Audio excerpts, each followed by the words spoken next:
sio wachache.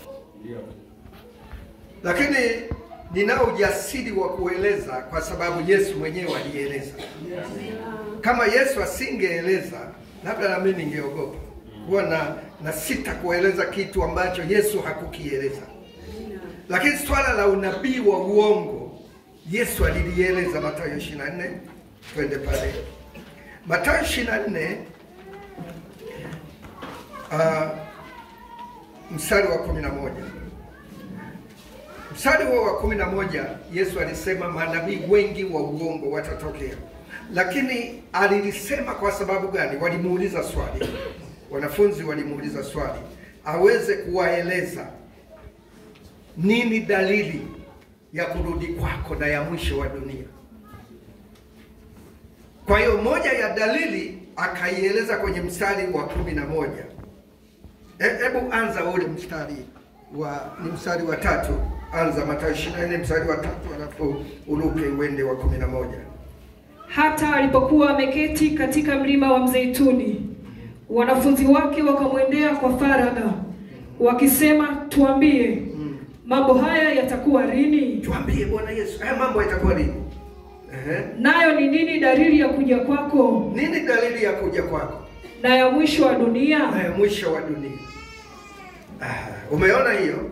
Sasa ukianzia sasa kuanzia mstari wa 4, Yesu akajibu. Inaanza na Yesu akajibu akawaambia, angalieni mtu asiwadanganye, kwa sababu wengi watakuja kwa jina langu wakisema mimi ni Kristo. Akaendelea, alieleza habari za vita, habari za njaa, habari za matetemeko. Na hilo la vita si ndio liko sasa?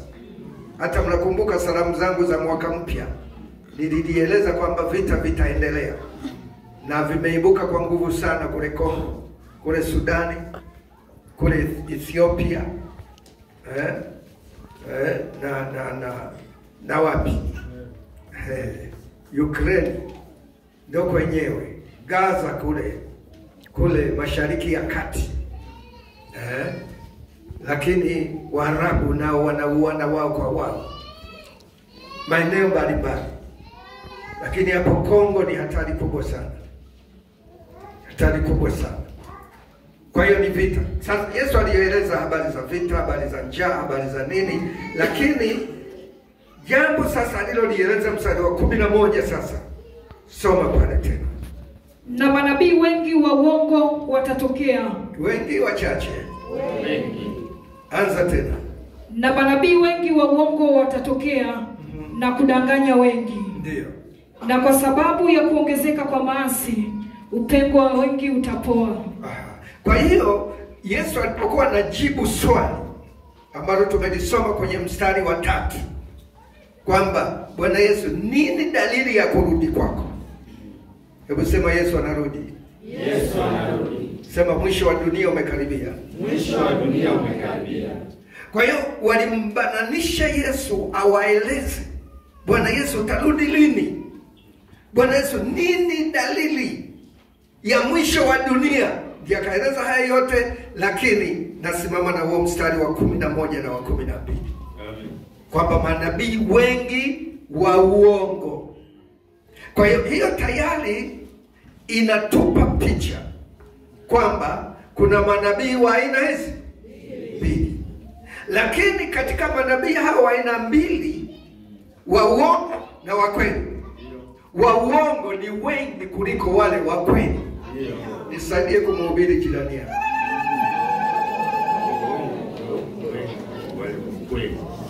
Unakumbuka ile alipotazama sana? Sasa ni Watanzania wangapi wanatazama sana kuhusiana na masuala ya unabii? Hili jambo lipo, lisingekuwepo Yesu asingelisema. Kwa moja ya dalili inayoonyesha hii dunia inaelekea mwisho na kwamba Yesu anarudi ni manabii wengi wa uongo.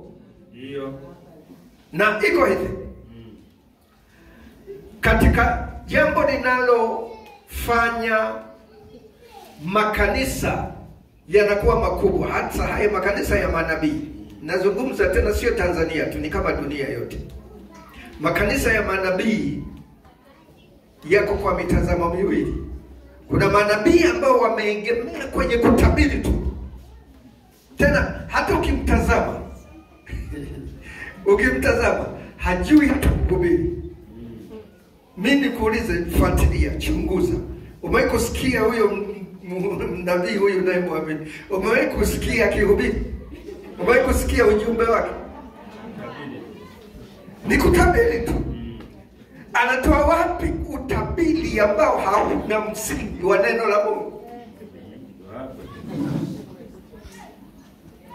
Kwa sababu Yesu hakusema kwamba nendeni mkatabiri. Alisema nendeni mkahubiri Injili. Na ishara hizi zitafuatana na hao waaminio. Kwa hiyo kuna manabii au watumishi ambao wanajaza watu wengi, wanakuwa na watu wengi ambao ishara na miujiza zinatendeka. Hiyo hatushangai sana, kwa sababu hata Yesu watu wengi walijaa kwa sababu ya nini? Ya ishara na miujiza. Lakini wako manabii ambao wanajaza watu kwa kutabiri. Wana neno kama kitoa neno kidogo sana la mchongo hivi. Kubwa mjomba kakunani kakuroga.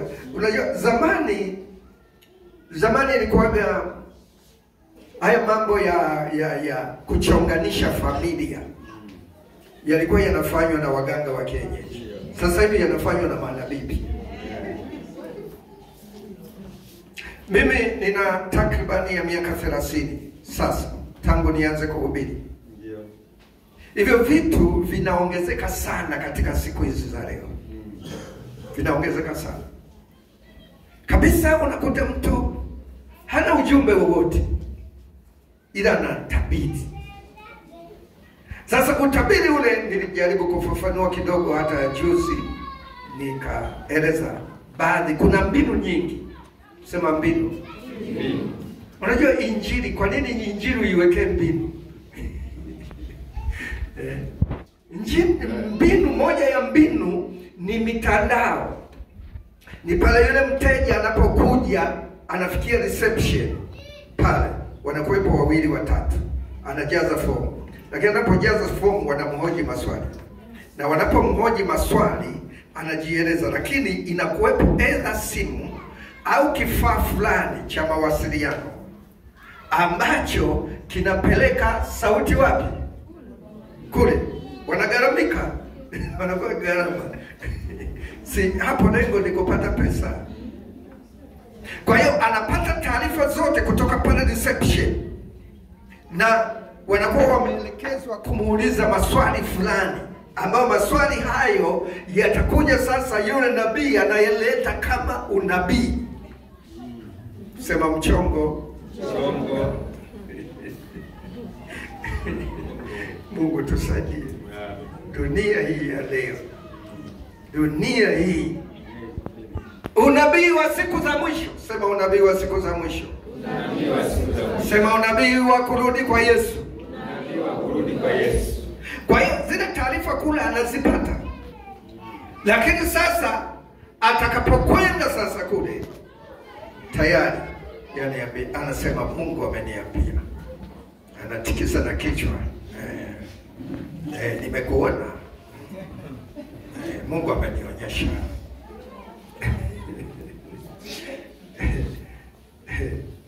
Unaweza kuona una mapacha na watoto 2 kule. Mwanaume wa kwanza alikuacha, sasa unaye watatu.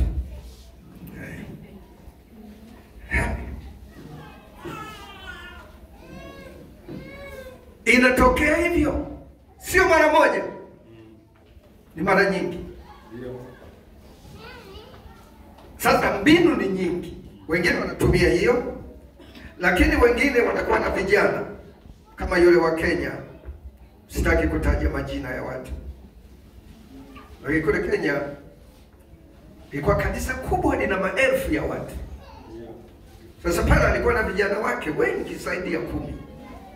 Wanaenda mitaani kuangalia hasa maeneo ya watu wenye pesa. Unaona? watu wenye pesa, na wanachukua zile details zote wanampelekea nabii. Kisha mpelekea, alafu anatuma watu wanawashawishi wale wenye pesa ambao wanaweza kutoa milioni 5, milioni 10. Yani hapo anakuwa amepiga mshiko mkubwa. Wanasema kuna masamaki makubwa na masamaki madogo. Kuna viperege na kuna makambale. Kwa hiyo akilipiga likambale likubwa ni sawa kama amepiga wengi hao wadogo hao. Ndio maana wengine hata kule kumuona wanazuiwa. Kiboko ya wachawi yeye kumuona ilikuwa 300,000 kitu kama